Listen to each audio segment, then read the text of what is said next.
ஒரு ஊரில் ராமு அப்படிங்கிற விவசாயிக்கு மல்லிகா அப்படிங்கிற மனைவியும் தீபா அப்படிங்கிற ஒரு பொண்ணும் இருந்தாங்க. அவரும் விவசாய தொழிலை ரொம்ப மகிழ்ச்சியாக செஞ்சு வந்தார். அவருக்குன்னு கொஞ்சம் நிலமும் சில மாடுகளும் இருந்துச்சு. நிலத்தில் பயிர் சாகுபடி செஞ்சுக்கிட்டும் மாடுகளிலிருந்து வர பாலை விற்றும் அவர் சம்பாரித்து வந்தார். ராமுவும் ரொம்ப சிக்கனமாக இருந்தார். அதனால் அவரால் கொஞ்சம் காசு சேமித்து வைக்க முடிஞ்சிச்சு. ஒரு நாள் ராமுவோட மனைவி அவர்கிட்ட, என்னங்க, நம்ம சேமித்து வச்சிருக்க பணத்தில் நகையோ இல்லை நிலமோ வாங்கி போட்டால் அது சில வருடங்களில் பல லாபம் தருங்க.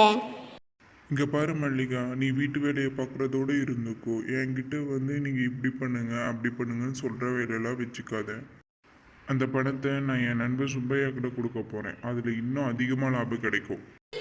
யார், சுப்பையா அண்ணாவா? அவர் ஊருக்குள்ளே பல பேர்த்துக்கிட்ட இப்படி தான் காசு வாங்கி ஏமாத்திட்டாருன்னு கேள்விப்பட்டேங்க. காசு கொடுக்க போகிறோம், கொஞ்சம் யோசிச்சு கொடுங்க. அவன் என் நண்பன், அவனை பற்றி எனக்கு தெரியும். நீ ஒன்றும் சொல்ல வேணாம். அவன்லாம் என்னை ஒன்றும் ஏமாற்ற மாட்டான். நீ உன் வேலையை பாருப்போ. சுப்பையா, இந்த பணம் நீ சொன்ன மாதிரியே நான் கொண்டு வந்துட்டேன். மாதம் ஆனால் வட்டி பல மடங்கு கிடைக்கும்ல. டே ராமு, என்கிட்ட காசு கொடுத்துட்ட இல்லை, இனிமேல் உனக்கு கவலையே வேணாம். உன் பணம் பாரு எப்படி பெருகிக்கிட்டே போக போகுதுன்னு. மாதம் ஆனால் 2ஆம் தேதி என்கிட்ட நீயே காசு வட்டியை வாங்கிக்கலாம். அம்மா, பக்கத்து வீட்டில் எல்லோரும் டூர் போகிறாங்கம்மா, நாமளும் போகலாமா? அப்பா, நான், நீ 3 பேர் ஜாலியாக இருக்கும். எங்கம்மா, வீட்டில் இருந்த பணம் எல்லாத்தையும் எடுத்துகிட்டு போய் உங்கள் அப்பா அந்த சுப்பையா கிட்ட அதிக வட்டி வரும்னு கொடுத்துட்டாரு.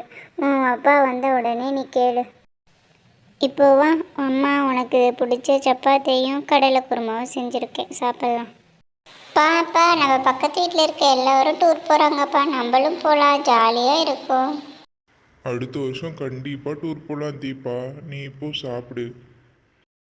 எங்கள் வீட்டில் சமைக்க தேவையான எந்த செலவும் இல்லை. இருந்த பணத்தை எல்லாம் கொண்டு போய் சுப்பையா அண்ணாட்ட கொடுத்துட்டீங்க. நாளைக்கு இங்கிலீஷ் மாதம் 2 பிறக்க போகுது.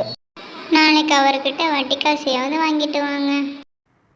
சரி சரி, அதெல்லாம் அவன் கொடுத்துடுவான். வீட்டுக்கு என்னென்ன செலவு தேவையோ அதெல்லாம் ஒரு துண்டு பேப்பரில் எழுதி கொடு. நாளைக்கு நான் அவன்கிட்ட காசு வாங்கிட்டு வரேன். அடுத்த நாள் காலையில் ராமு வீட்டுக்கு தேவையான செலவுகளை பேப்பரில் எழுதி வாங்கிக்கிட்டு சுப்பையா வீட்டுக்கு வட்டி பணத்தை வாங்க போனான். சுப்பையா, சுப்பையா, நான் ராமு வந்திருக்கேன்டா. சுப்பையா, சுப்பையா, இன்னும் வீட்டில் யாரையும் காணோம். வீட்டில் யாரும் இல்லையா? அந்த நேரம் பார்த்து பாட்டி ஒருத்தங்க வந்தாங்க. யாருப்பா நீ? ஊருக்கு புதுசாக இருக்க, இங்கே நின்று சுப்பையா சுப்பையான்னு கூப்பிட்டுட்டு இருக்க. சுப்பையா உனக்கு தெரிஞ்சவனா? சுப்பையாவுக்கு நீ என்ன வேணும்? சுப்பையா என்னோட நண்பன்மா. போன மாதம் அவங்ககிட்ட கொஞ்சம் பணம் கொடுத்துருந்தேன். மாதம் 2 ஆனால் வட்டி பணத்தை தவறாமல் வாங்கிக்க சொன்னான். அதான் வாங்கிட்டு போக அவன் வீட்டுக்கு வந்தேன். எங்கே அவன் வீட்டில் காணோம், வெளியே போயிருக்கானா என்ன? என்னது, சுப்பையா கிட்ட பணம் கொடுத்தியா? அட என்னப்பா நீ, விவரம் தெரியாமல் ஆளாக இருக்க. சுப்பையா இது மாதிரி ஊருக்குள்ளே நிறைய பேருக்கிட்ட வாங்கிட்டு காசே திரும்பி கொடுக்காம ஊரை விட்டு ஓடி போயிட்டான். நானும் சுப்பையாவால் பாதிக்கப்பட்டவரில் ஒருத்திப்பா.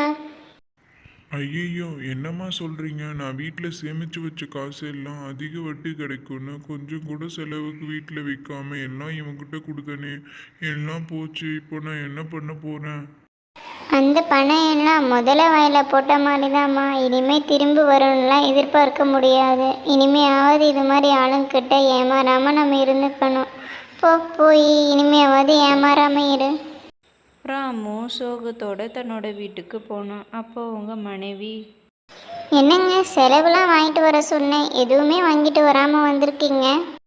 ஐயோ மல்லிகா, என்னை மன்னிச்சிரு. உன் பேச்சை கேட்காம அந்த சுப்பையாவை நம்பி எல்லா காசையும் அவன்கிட்ட கொடுத்து அவன் ஏமாத்திட்டு இந்த ஊரை விட்டு ஓடிட்டான் மல்லிகா. நான் அப்போவே சொன்னேன் இல்லைங்க, சுப்பையா ஊரை ஏமாத்திட்டு இருக்காரான்னு கேள்விப்பட்டேன்னு. நீங்கள் என் பேச்சை கேட்கவே இல்லை. மனைவி சொன்னால் அது நல்ல இதாக இருந்தால் கேட்டுக்கலாம் இல்லை, அதில் ஒன்றும் தப்பு இல்லையே. தன்னோட தப்பு உணர்ந்த ராமுவும் மல்லிகாவை பார்த்து, என்னை மன்னிச்சிரு மல்லிகா. மனைவி சொல்லி புருஷன் ஏன் கேட்கணும் அப்படிங்கிற ஒரு கேவலமான குணம்தான் என்னை இப்படி பண்ணிருச்சு இப்போ. இனிமே ஏதாவது புதிய முயற்சி எடுத்தேன்னா உன்கிட்ட ஒரு வார்த்தை கேட்டுட்டு தான் மல்லிகா செய்வேன்.